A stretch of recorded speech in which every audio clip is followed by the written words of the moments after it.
Assalamualaikum warahmatullahi wabarakatuh. Pada kesempatan ini kita masih diberikan kesempatan oleh Allah Subhanahu wa taala bisa bertemu teman-teman yang ada di rumah, dan saya harap teman-teman yang ada di rumah tetap diberikan kesehatan yang utama, tetap diberikan rezeki yang barokah, dan tetap diberikan hari-hari yang bisa dinikmati teman-teman. Di waktu hiruk pikuknya banyak hal-hal negatif dan kebijakan-kebijakan baru dari pemerintah ini, semoga teman-teman yang ada di rumah tetap diberikan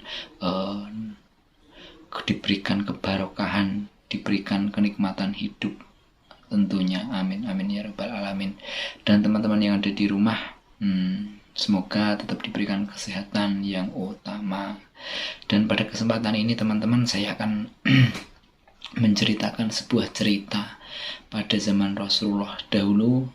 Dan di sini ada seorang pemuda teman-teman, ada seorang pemuda yang mana pemuda ini berdoa kepada Allah Subhanahu wa taala bahwasanya dia ingin bersedekah teman-teman, bahwasanya dia ingin mensedekahkan sedikit hartanya kepada orang yang membutuhkan.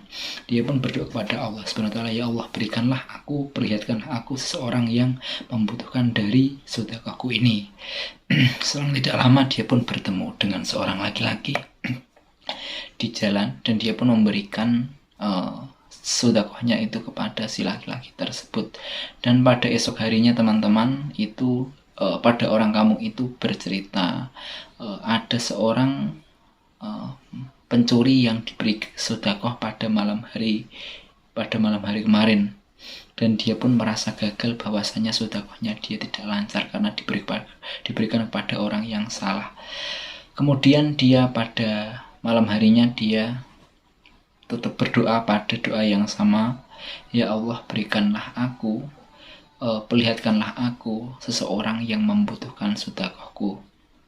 Selang tidak lama dia bertemu dengan seorang wanita di jalan tengah malam. Dia pun bertemu dengan wanita dan dia pun memberikan sedekahnya kepada si wanita tersebut teman-teman, memberikan sedekahnya kepada wanita tersebut. Dan pada pagi harinya lagi dan lagi warga kampung lagi mengomongkan pada malam kemarin ada seorang wanita pezina yang diberikan sedekah oleh seorang laki-laki teman-teman, seperti itu. Dia pun merasa kesal, kecewa, dan tentunya merasa rugi, tentunya merasa tidak berhasil, dan dia putus asa atas niat baiknya teman-teman. Dan pada malam hari ini adalah malam ketiga kalinya waktu dia ingin bersedekah ini. Dia sudah hampir tiga kesempatan ini teman-teman, dia ingin melakukan sedekah. Dia pun masih memanjatkan doa yang sama kepada Allah Subhanahu wa taala sebelum memberi orang, ya Allah, perlihatkanlah aku seseorang yang berhak membutuhkan sedekahku ini, yang benar-benar membutuhkan. Selang tidak lama dia bertemu dengan seorang laki-laki besar dan hitam.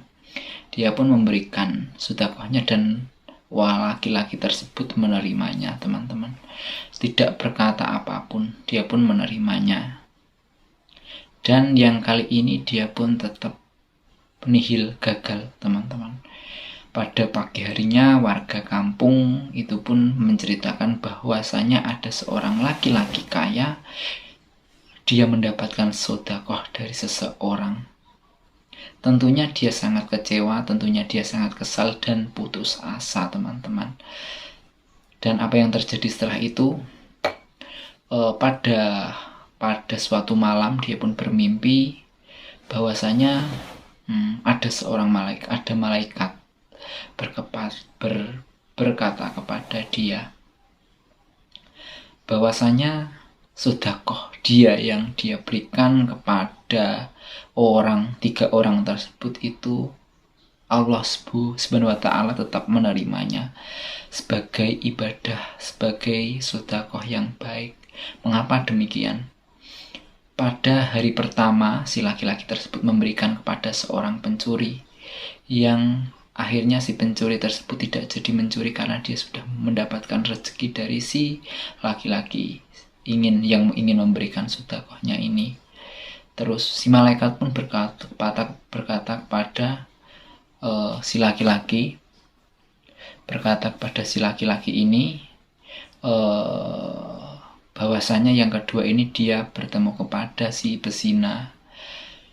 Pada sedekah kepada si pezina ini pun juga diterima Allah Subhanahu wa taala dengan ibadah yang ikhlas, karena dia memberikan kepada pezina yang akhirnya si pezina ini tidak jadi melakukan perbuatan terlarang karena sudah mendapatkan rezeki dari si laki-laki ini.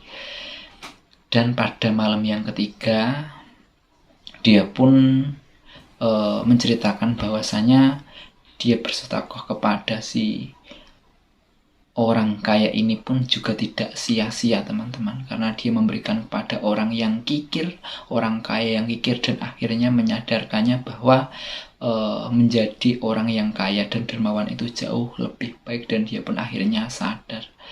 Teman-teman sekalian, kesimpulan yang bisa kita tarik dari kejadian tersebut ini merupakan niat, bahwasanya niat itu merupakan kiblat dari hasil. Terkadang apa yang kita niatkan itu tidak sesuai dengan ekspektasi kita, tetapi secara kasat mata memang tidak berhasil, tetapi mungkin dari segi nilai value dan kebarokahannya tentunya Allah SWT tidak menutup mata bahwa niat yang kita niatkan panjatkan di hati ini pastinya tentunya akan berhasil, tentunya akan membawa manfaat.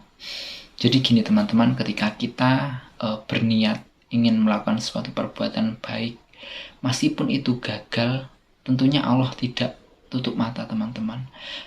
Niat kita yang mungkin hanya sekedar niat pun itu akan diberi jalan oleh Allah SWT.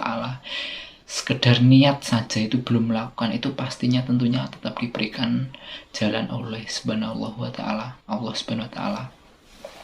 Dan teman-teman, sebaliknya ketika kita memiliki niat yang jelek, mungkin enak rasanya, mungkin terasa lebih nikmat, lebih mudah mendapatkannya, tentunya hal yang buruk ini juga akan berbalik pada kita sendiri, bahwa niat yang buruk itu akan kembali kepada diri kita sendiri. Tentunya niat di sini, orang berniat itu adalah dasar segala perbuatan, dasar segala sesuatu.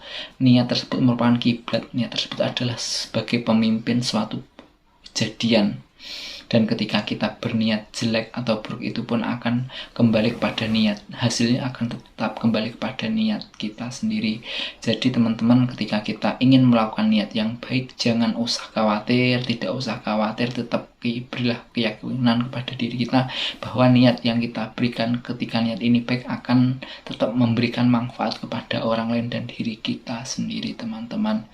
Teman-teman sekalian, semoga pada cerita kali ini bermanfaat bagi teman-teman yang ada di rumah, yang ada dimanapun, dan kita bisa mengambil manfaat dan memberikan kita motivasi untuk lebih baik ke depannya. Dan semoga channel kami tetap diberikan kelancaran. Jangan lupa like, komen, dan subscribe agar kami bisa memberikan cerita, bisa memberikan konten yang menarik, asik, dan bermanfaat tentunya bagi teman-teman yang ada di rumah. Teman-teman yang ada di rumah, semoga teman-teman tetap diberikan kesehatan, rezeki yang barokah, dan kenikmatan hidup. Mungkin pembelajaran dari kami cukup sekian. Dari saya pribadi, saya mengucapkan mohon maaf yang sebesar-besarnya jika ada salah kata teman-teman. Ini waktunya juga sudah larut malam, mungkin cukup saya akhiri sampai di sini teman-teman. Assalamualaikum warahmatullahi wabarakatuh.